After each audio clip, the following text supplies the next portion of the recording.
En un ejercicio de política barata que ofende prácticamente a cualquier abogado, el Ejecutivo Federal, en conjunto con la Suprema Corte de Justicia de la Nación, nos ha dado una clase magistral de violaciones constitucionales con una petición en materia de consulta popular.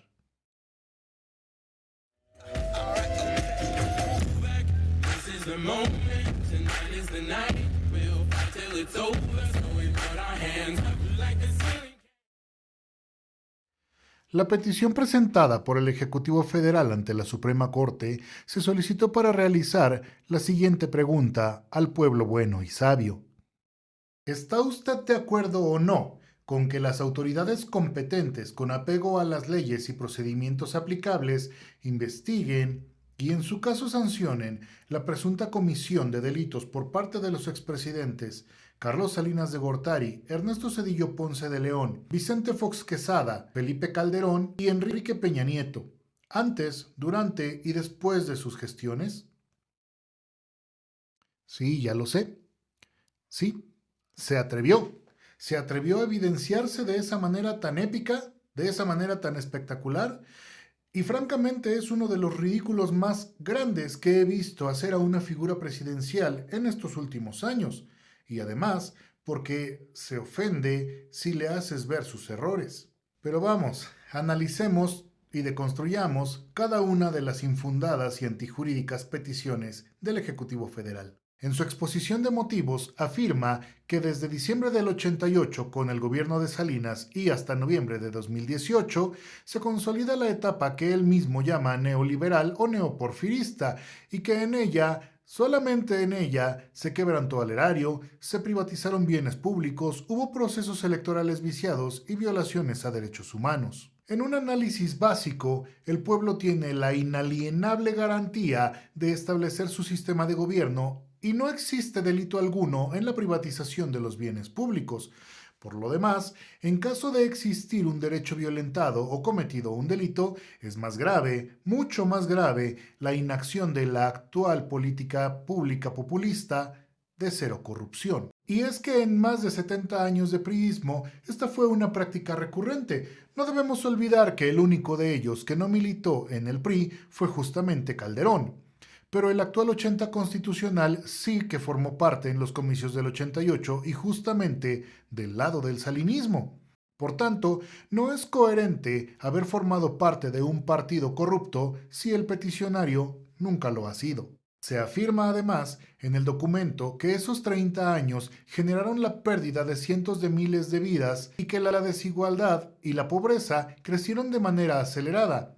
Pero claro, también olvida mencionar que en los 2 años de titular del Ejecutivo, la economía ha ido en pique peor que en los sexenios anteriores. En todo caso, donde la ley no distingue, no se debe distinguir, porque si se debe denunciar por los hechos que motivan la petición, también es una obligación que la Fiscalía General inicie, claro, una investigación por la falta de pericia de los funcionarios públicos que han llevado la economía mexicana a su punto más bajo en menos de un año.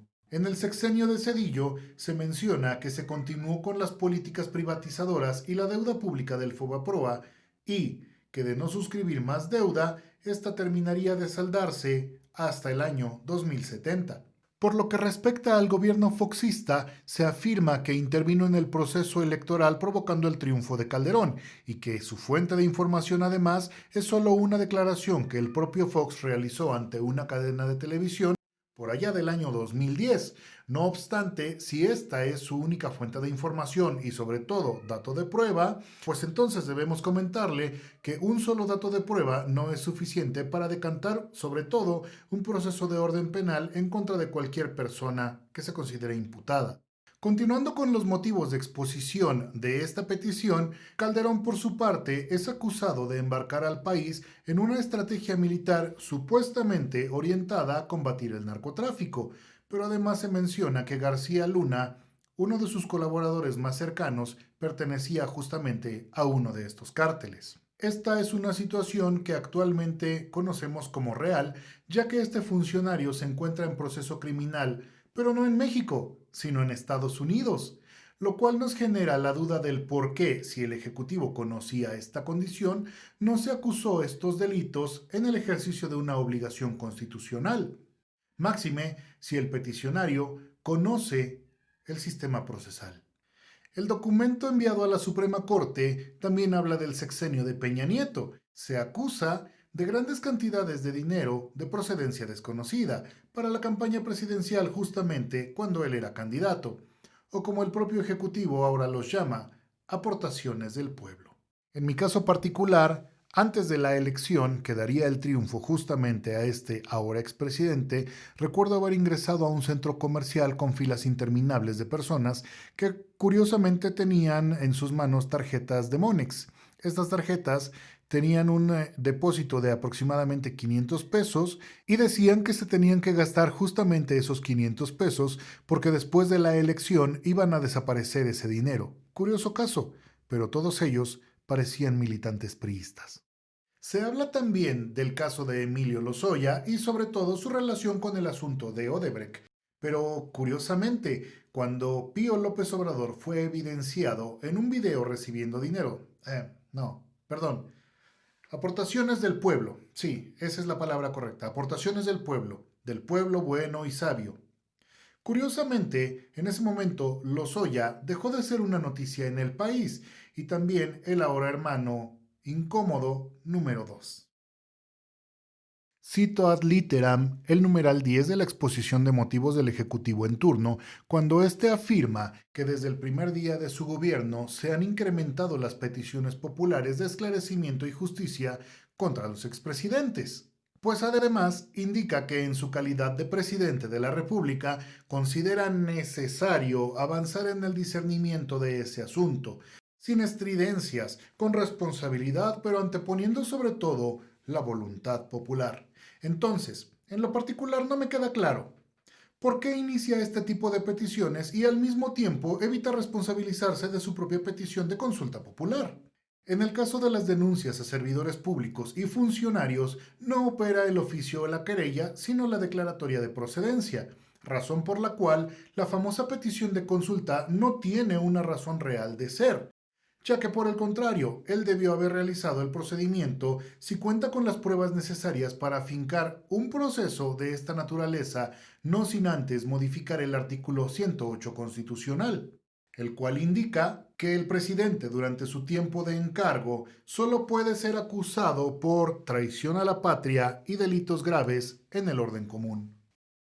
Pero el motivo más desconcertante y descabellado en esta petición es el numeral 13, que manifiesta reafirmar su compromiso para castigar los errores del pasado y evitar los delitos del porvenir. Y lo cito ad literam. Él, el titular del Ejecutivo Federal, el 80 constitucional, votaría por no someter a los expresidentes a proceso. Vuelvo a preguntar, ¿y entonces para qué hacer todo este movimiento que va a costar 8,000 millones de pesos? Cuando estamos atravesando una crisis sanitaria, cuando estamos atravesando una de las peores crisis económicas que se haya tenido memoria en nuestro país. Dejémonos de cosas. Tratemos de ver claramente su idea. Él inicia alentando la petición de consulta popular y pide a la gente que la solicite. La petición es formulada. Él entonces afirma que no la solicitó por decisión propia, sino por la petición expresa del pueblo bueno y sabio. Y al final él dice que él no vota por someter a proceso a los expresidentes. Interesante lógica. Ahora vamos con la parte respectiva de la Corte. La Corte responde que el Estado mexicano tiene la obligación de prevenir, investigar y sancionar, así como reparar las violaciones a derechos humanos. La Corte responde además que en la Constitución existen temas que no pueden ser parte de una consulta popular, como condicionar la investigación de delitos a la decisión de la Vox Populi, porque sería casi tan ridículo como llegar y preguntar a los ciudadanos si estamos de acuerdo o no con autorizar la esclavitud. Entonces es inconstitucional la consulta popular porque no es posible someter a la decisión de la mayoría si se está o no de acuerdo en que las autoridades investiguen, persigan y sancionen los delitos. Ahora bien, vamos a poner atención en esto, porque la consulta además establece que si el pueblo bueno y sabio no da su aprobación, entonces nadie, absolutamente nadie, podría acusar a las autoridades que tenían la obligación de presentar las denuncias correspondientes, ni acusarlas de encubrir delitos. Además, el presidente respetaría esa decisión. El ministro Luis María Aguilar finaliza afirmando que la suma de todos los motivos expuestos por el Ejecutivo Federal en la petición de consulta es literalmente un concierto de inconstitucionalidades que inciden, claro está, negativamente en el acceso a la justicia. Pero como ya lo has visto, la Corte tuvo una resolución totalmente distinta a la del Ejecutivo y aunque pareciera descabellada, realmente no lo es. La pregunta debía evitar contenidos tendenciosos, juicios de valor y está relacionada con el tema de la consulta. Y pues ya vimos lo que se pretendía. Para salvar un poco el ridículo que hizo el Ejecutivo con su pregunta mal hecha, la Corte realiza los cambios a la pregunta y su fundamento es el artículo 26, fracción 2, inciso B de la Ley Federal de Consulta Popular. Veamos cómo queda la redacción de la pregunta hecha por la Corte.